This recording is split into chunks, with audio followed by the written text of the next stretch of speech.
Hey everybody, I am David, and today is Collider Video's recap of their top 50 superhero movies of all time. They have been, releasing one video each day, Mondays to Fridays, on their top 50, and I have been checking out the list and talking about my thoughts on what I think of the rankings. So here are this top five.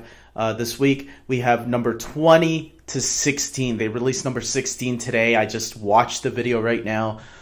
So let's get talking about this. At number 20, they have Kick-Ass.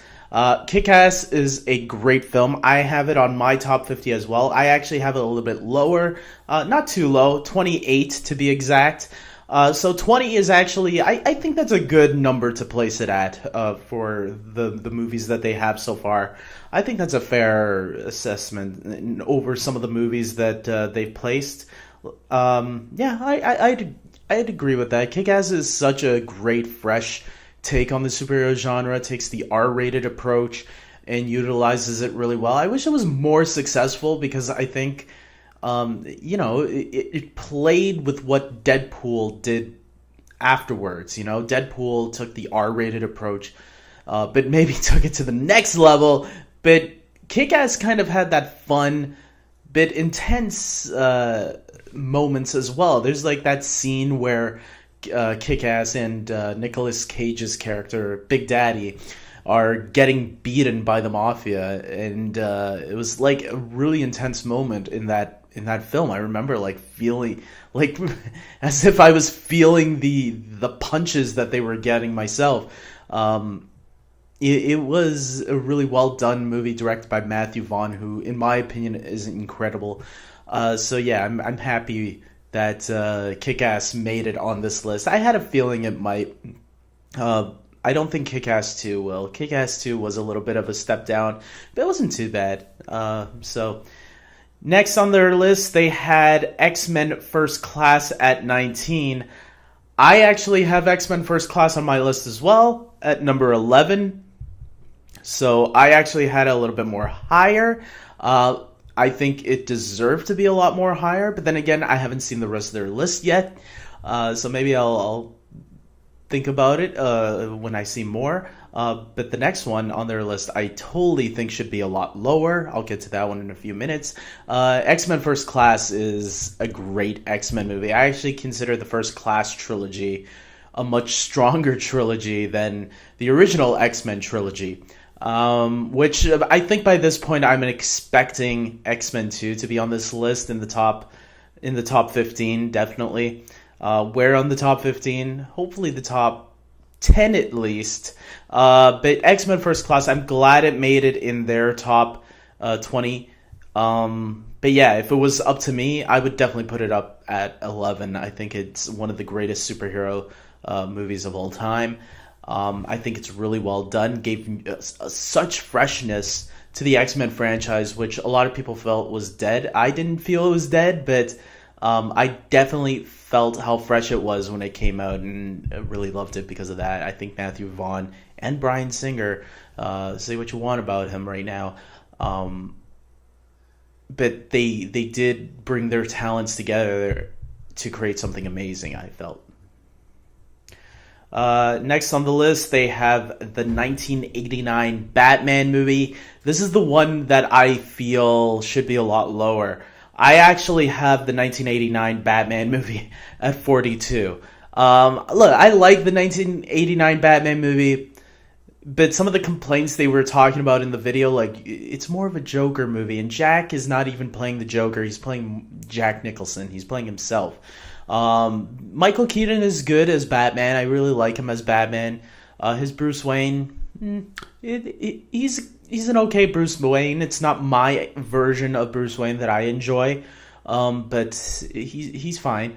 But for the most part, when you compare it to movies, superhero movies of today, I think it fails in comparison in a lot of ways. I think it feels more cartoony.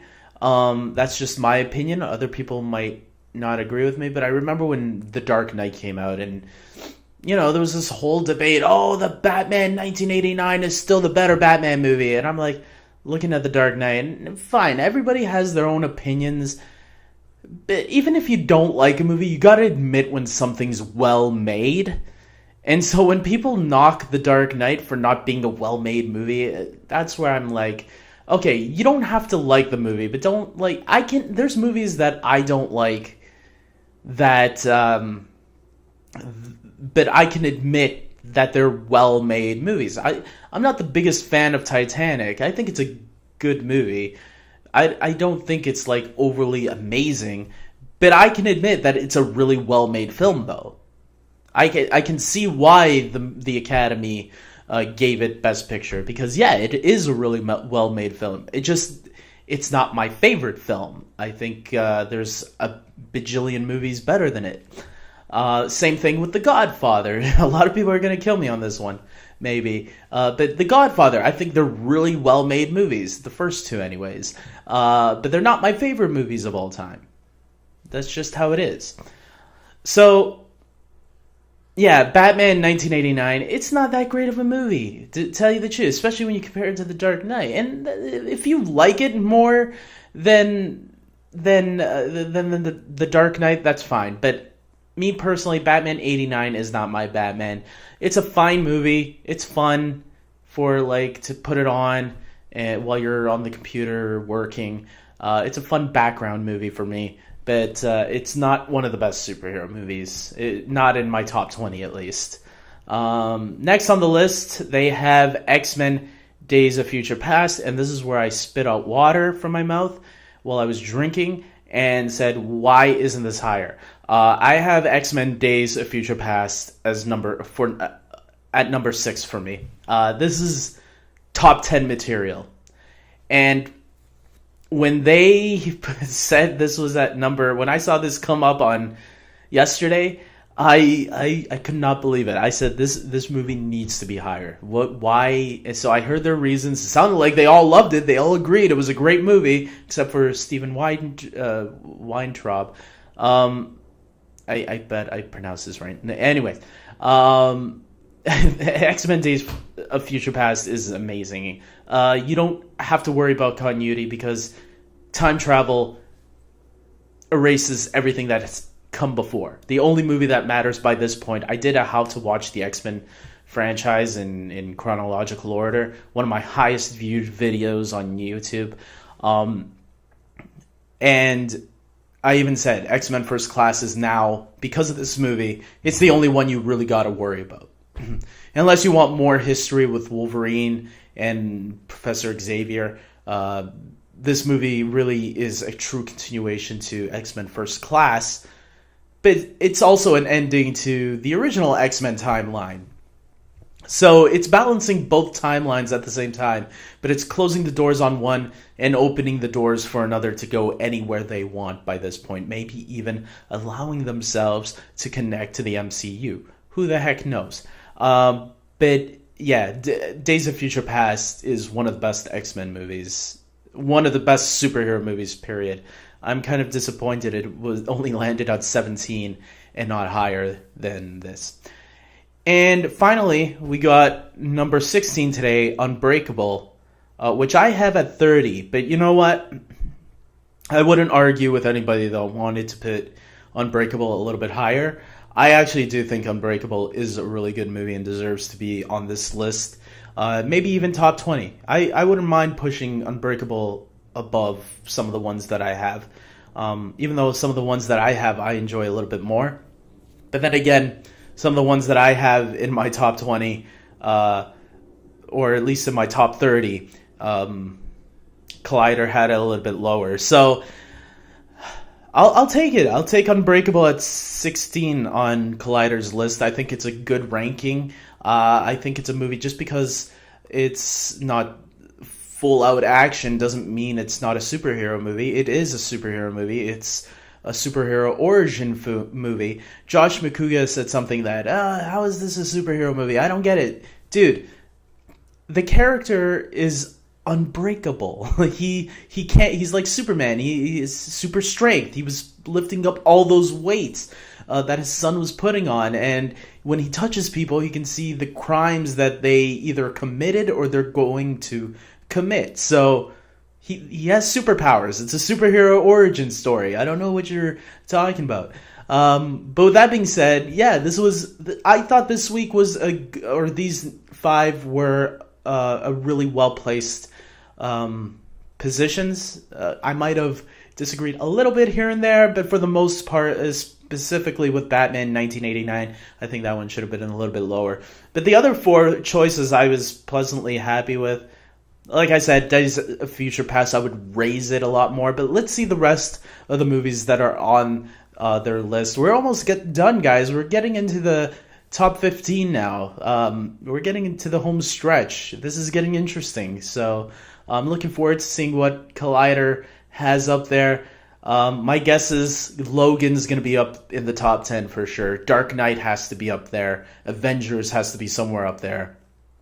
We haven't even gotten Captain America, Civil War yet, or Winter Soldier, so one of them are going to be in the top 15. I guarantee Spider-Man 2 will be in the top 15. X-Men 2 definitely will be there, especially since that's the last good X-Men movie left. I don't see Wolverine Origins or X-Men The Last Stand making it to the top 50.